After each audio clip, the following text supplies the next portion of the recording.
एक छोटे से शहर में एक परिवार रहता था। उस परिवार में सौरभ, सविता और उनके दो बच्चे कीर्ति और करण रहते थे। सौरभ एक कंपनी में काम करता था, पर एक दिन उसका ट्रांसफर किसी दूसरी कंपनी में हो जाता है। सौरभ घर आकर ये बात अपनी पत्नी सविता को बताता है। मेरा दूसरी कंपनी में ट्रांसफर कर दिया गया है, तो हमें 4 दिन बाद ही दूसरे शहर जाना होगा। वहाँ कंपनी वालों ने ही मुझे एक घर दिया है जो बड़ा ही सुंदर है। अब वो तो वहीं जाकर पता चलेगा कि कितना सुंदर घर है। अच्छा खासा यहाँ रह रहे थे, अब सब सामान पैक करके दूसरी जगह जाना कोई आसान थोड़ी है। अरे सविता, वो इससे अच्छी जगह है और इससे भी अच्छा घर। मेरी सैलरी भी अब दुगनी कर दी है। एक बार चलो तो सही। 4 दिन बाद सब दूसरे शहर चले जाते हैं। कंपनी जो घर सौरभ को देती है वो बहुत ही बड़ा और सुंदर होता है। एक सुंदर सा घर और सामने एक बगीचा।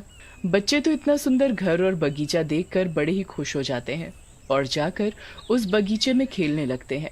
अरे बच्चों, चलो अंदर चलो, पहले हाथ मुंह धो लो, अभी यहाँ आए देर नहीं हुई कि तुम्हारी शैतानी शुरू। माँ देखो ना, यहाँ कितना बड़ा आम का पेड़ है। और इसमें तो इतने बड़े बड़े आम भी लग रहे हैं। हमें आम खाने हैं पापा, प्लीज हमारे लिए आम तोड़ दो ना।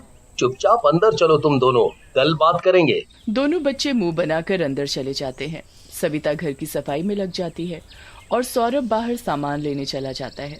रात को जब सब सो जाते हैं तो करण कीर्ति को उठाकर उससे बोलता है। कीर्ति दीदी, जल्दी उठो। क्या है करण, सोने तो मुझे, बहुत रात हो रही है, इसलिए अच्छा होगा तुम भी सो जाओ। अरे दीदी, पर मुझे आम खाने हैं। आपको तो पता है ना मुझे आम कितने पसंद हैं। प्लीज चलो ना मेरे साथ बगीचे में आम तोड़ने। तुम्हारा दिमाग तो ठीक है ना, दिखता नहीं कि कितनी रात हो रही है। पापा को पता चला तो बहुत डांट पड़ेगी। करण को आम खाने का बहुत ही मन होता है। कीर्ति उसके साथ नहीं जाती, इसलिए वो अकेले ही नीचे बगीचे में चला जाता है। आम का पेड़ देखकर उसके चेहरे की खुशी दुगनी हो जाती है। वो जल्दी से उस पेड़ के पास जाता है और उस पर लगे बड़े बड़े आम देखने लगता है। इन आमों को देखकर तो मुझसे रहा ही नहीं जा रहा, पर मैं इनको तोड़ूं कैसे? मैं तो इतना छोटा हूँ कि मेरा हाथ भी ऊपर तक नहीं जाएगा। करण उछाल उछाल कर ऊपर से आम तोड़ने की कोशिश करने लगता है, पर आम की टहनी काफी ऊंची होती है। उसके बाद करण इधर उधर पत्थर ढूंढने लगता है। उसकी नजर झाड़ियों में पड़े एक मोटे पत्थर पर जाती है। वो जल्दी से भागकर उस पत्थर को उठा लाता है और जोर से ऊपर फेंकता है। करण को इस बात का कोई अंदाजा नहीं होता कि उस आम के पेड़ पर एक भूत रहता है। वो पत्थर सीधा उस भूत को जा लगता है। भूत गुस्से से आग बबूला होकर उठता है और चिल्लाने लगता है। कौन है? कौन है यहाँ? किसकी इतनी हिम्मत हुई जो मुझे मार सके? सामने आओ। भूत की आवाज सुनकर करण भी इधर उधर देखने लगता है। ऊपर से जब अचानक एक भूत कूदकर उसके सामने आ खड़ा होता है तो करण डर के मारे बुरी तरह चिल्लाने लगता है। भूत भूत भूत, भागो भागो। माँ पापा मुझे बचाओ, यहाँ एक भूत है, मुझे कोई बचाओ। भूत गुस्से से करण की तरफ देखता है और एक हाथ से उसे हवा में उठा देता है। छोड़ दो, मुझे जाने दो, मुझे जाने दो। इतना सा शरीर है और हिम्मत तो देखो, मुझे पत्थर मारकर नींद से जगाया। नहीं भूत जी, मैंने आपको पत्थर नहीं मारा था।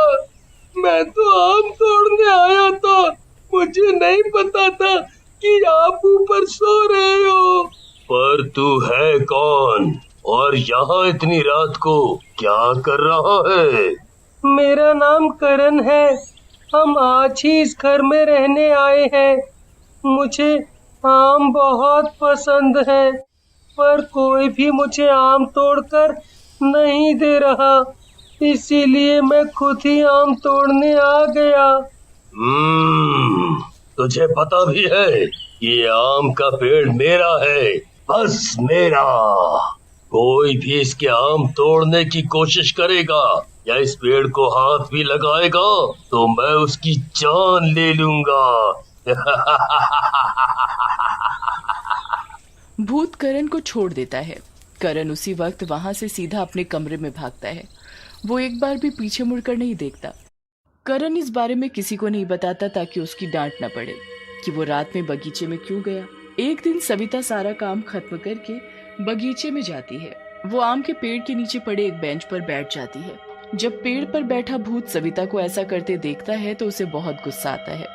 ये लोग ऐसे नहीं मानेंगे। कल वो बच्चा आ गया था तो आज इसकी माँ। इसको तो मैं अभी सबक सिखाता हूँ। भूत ऊपर से 2-4 आम सविता के सर पर फेंक कर मारता है। सविता जल्दी से इधर उधर देखती है। ओए माँ, मर गई, मुझे यहाँ बैठना ही नहीं चाहिए था। सविता वहां से उठकर अंदर चली जाती है।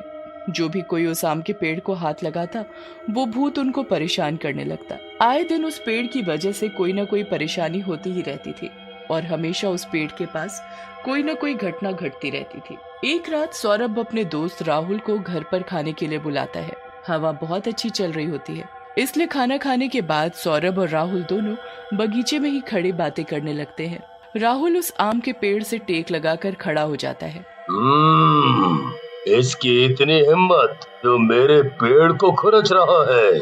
भूत पेड़ पर बैठकर पीछे से राहुल को इतनी तेज धक्का देता है कि राहुल उड़ता हुआ दूर जा गिरता है। अरे अरे अरे अरे, कौन है? किसने मुझे धक्का दिया? क्या हुआ राहुल? यहाँ तो कोई भी नहीं है, तो तुम कैसे गिर गए? किसी ने मुझे पेड़ से धक्का दिया है। कोई तो था इस पेड़ पर। इस पेड़ पर तुम्हें भी किसी ने धक्का दिया? मुझे भी, मतलब किसी और के साथ भी ऐसा हुआ है क्या?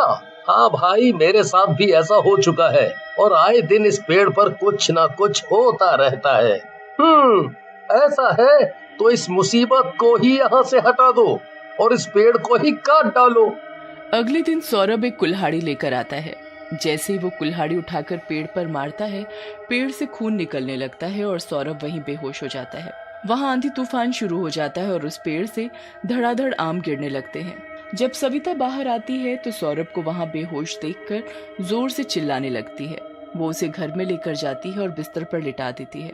जब सौरभ को होश आता है तो वो काफी बदला हुआ होता है। उसके बाद वो अजीब तरह का बर्ताव करना शुरू कर देता है। एक रात तो जब सविता पानी पीने के लिए उठती है तो देखती है कि सौरभ बिस्तर पर नहीं है। वो उसे पूरे घर में ढूंढती है, पर फिर उसकी नजर अचानक बाहर जाती है तो सौरभ आम के पेड़ के नीचे हाथों से जमीन को खोद रहा होता है। सविता जाकर सौरभ से पूछती है तो सौरभ को एक झटका लगता है। हर रात सौरभ उस पेड़ के पास मिलता और उस पेड़ के पास हाथों से जमीन से खोदता रहता। अब सविता उस सौरभ की इन हरकतों से बहुत परेशान होने लगती है। क्या हो गया है मेरे पति को? क्यों सौरभ हमेशा यहाँ खोदते रहते हैं? मुझे किसी बाबा को बुलाना होगा। सविता एक बाबा को घर लेकर आती है। बाबा उस पेड़ के पास बैठकर तंत्र मंत्र शुरू कर देता है। बाबा की शक्ति से वहाँ तेज हवा चलने लगती है। बाबा बहुत कोशिश करता है पर भूत उसके सामने नहीं आता। मेरी शक्ति इस भूत की शक्तियों के आगे कम पड़ रही है। अब हमें यहाँ की जमीन को ही खोदकर देखना होगा कि आखिर यहाँ क्या है जो सौरभ इसे खोदने की कोशिश करता है। सविता अंदर से कुल्हाड़ी लेकर आती है। उसके बाद वो वहाँ एक गड्ढा खोदते हैं तो उसमें एक कंकाल निकलता है। बाबा उस कंकाल के जरिए भूत को बड़ी आसानी से सामने ले आता है और उसे अपने वश में कर लेता है। छोड़ दो मुझे, चले जाओ यहाँ से। मैं तुम्हें छोड़ दूंगा, पर मुझे पहले सब कुछ सच सच बताओ। मेरा नाम हरिया है। मैं और मेरा बड़ा भाई इस घर में रहते थे। मेरे भाई ने जायदाद के लिए मुझे मारकर जगह दफना दिया और उसके ऊपर एक आम का पौधा लगा दिया। उसके बाद वो ये घर बेचकर यहाँ से चला गया। ये तो तुम्हारे साथ बहुत बुरा हुआ, पर इन लोगों की क्या गलती है? मैं नहीं, बल्कि ये मेरे पेड़ को नुकसान पहुँचाते हैं। इस आदमी ने तो मेरे पेड़ को काटने की भी कोशिश की, इसलिए मैंने इस पर जादू कर रखा है। अब तुम मेरे वश में हो, इसलिए अच्छा होगा कि तुम अपना जादू सौरभ के ऊपर से हटा दो। अगर तुम लोग मेरे पेड़ को सुरक्षित कर दो कि आगे उसे कोई भी किसी भी तरह का नुकसान न पहुंचा सके, तो मैं सौरभ के ऊपर से अपना जादू खत्म कर दूंगा। काफी मिन्नतों के बाद भूत सौरभ को ठीक कर देता है। अगले ही दिन सौरभ उस पेड़ के चारों तरफ जाली लगवा देता है ताकि कोई उस पेड़ के पास न जाए। वो भूत आराम से उस पेड़ पर रहता है। और कभी किसी को दोबारा परेशान नहीं करता।